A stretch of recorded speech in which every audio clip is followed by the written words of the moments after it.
do you work? I saw you were in like is that your gym? Do you run a gym, or are you at a school with a lot of your training? So I'm with a high school track team, Okay. and then I do USATF Club, which is my team, and that's all on an outdoor track. So, What sparked your interest initially and with what in just coaching? What was your you know, um, process like? I felt as if nobody helped me get recruited. Um, so I went to Arizona State. I went to Northern Illinois. I went to 4 colleges before I finally graduated. Yeah. But um, the whole idea behind it was, get these kids. A, it's easy to mess up an athlete, okay, and that's where maybe I felt as if, I wanted to increase my bench, I wanted to increase my squat and all these Olympic lifts, but failing to realize that they would cause so many injuries for me. So keeping kids fast, happy, and healthy is what we say, and also, Like, you know, doing the dirty work with colleges, getting them set up for success after they're done with high school. man. That's kind of where it all started for me, and it's the club's going great. It's kind of crazy out here. Illinois weather sucks, right? So it's like we have our outdoor season. It's 2 months long, if that, and you'll have meets in 40, 50 degrees for the first 4 weeks. And then finally, when we have sectionals in state, that's when it gets to 70. And, we're stuck indoors right now, but yeah, I love it. And they inspire me, and hopefully I inspire them. And Yeah, man. That's just working with high school athletes. Like, we grind it out in the morning, 6:30 before school. So it started off as a small group of kids, and then slowly built our way up. 10, 15 kids now. Um, and I've always been. I made a shift like at one point in my life about like the subconscious mind, and really got into that aspect of just learning and understanding yourself, and being able to understand that like you literally can get after and go get anything you want in life, anything you want, right, right? If you're unhappy in any scenario, it's because you're choosing to stay there and be there, right, right? So when it came to coaching, I always went back to listening and figuring out what am I good at and what do I enjoy doing, right? And if you can find out those two things, you're going to be able to take your life in a direction that you're going to be happy with. So aside the coaching, aside all the tech, all that stuff, like I really enjoy, I've always had the saying for the athletes. Like I've yeah, always enjoyed the aspect of being able to have an impression on these athletes' life, having them see me as a mentor, having them see me as someone they can look up to and ask questions to, and we have that certain relationship, to where I look to have you be comfortably uncomfortable in certain scenarios where we're doing things that wouldn't be no super like we'll come in. The first thing we do in the morning is we journal.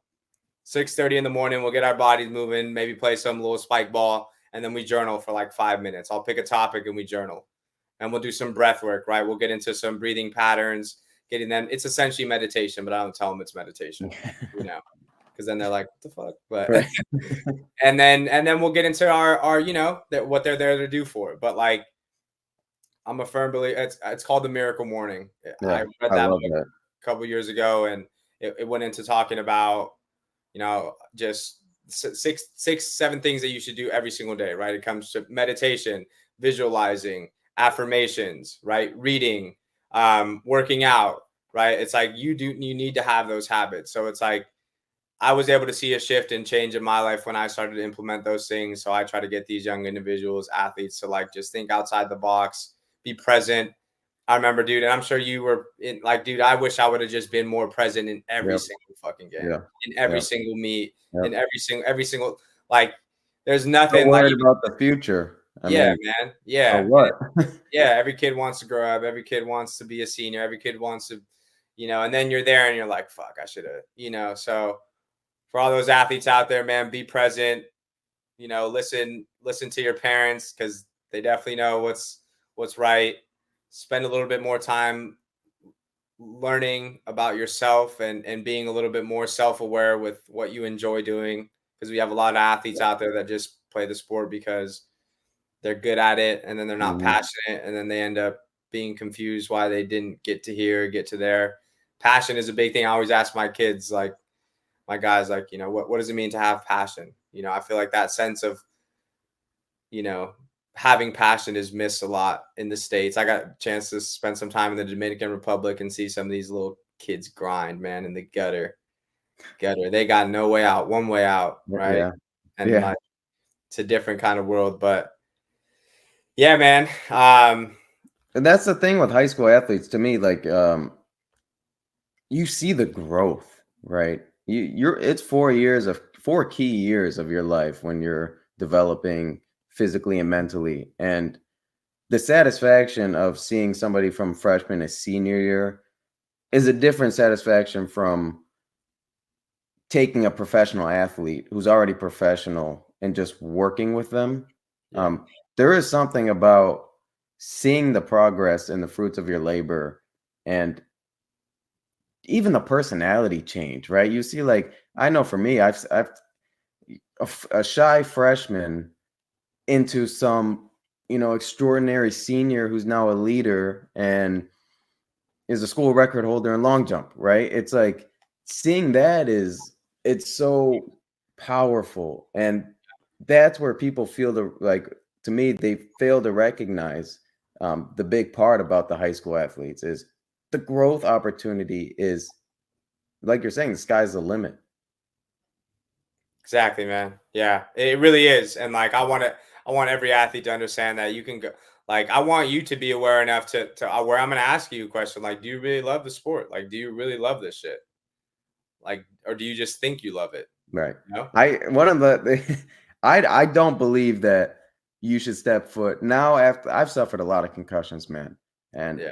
I gave so much to that sport, but I always tell people uh, if you're not willing to die playing football, just don't even do it Yeah. because you have to actually recognize what's at stake here. If you truly love the game and are willing to die with it, be the best you can be. But if that's not where your mindset is, you can ruin your life, man, Yeah. playing that game. For sure, Um, man.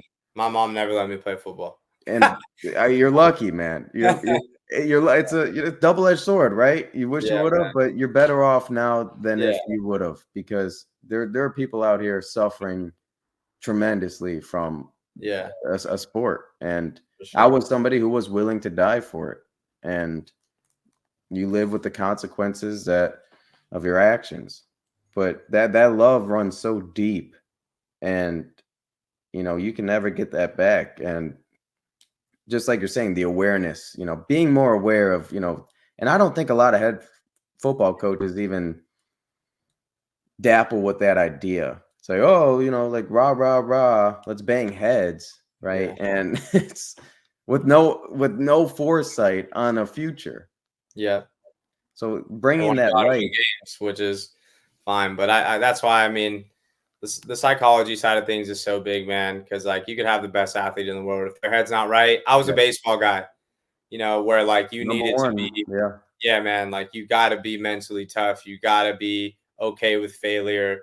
You have to learn to understand that you can't show your emotions on the field ever. And I was that kind of guy, and a lot of it came from my parents, the way I was raised.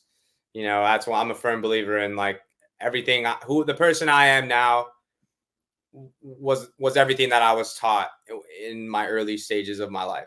I'm a firm believer that you're destined to be where you're going to get to from the time you were born. mhm. Like ages 0 to 7 are the most impactful years on a kid's life.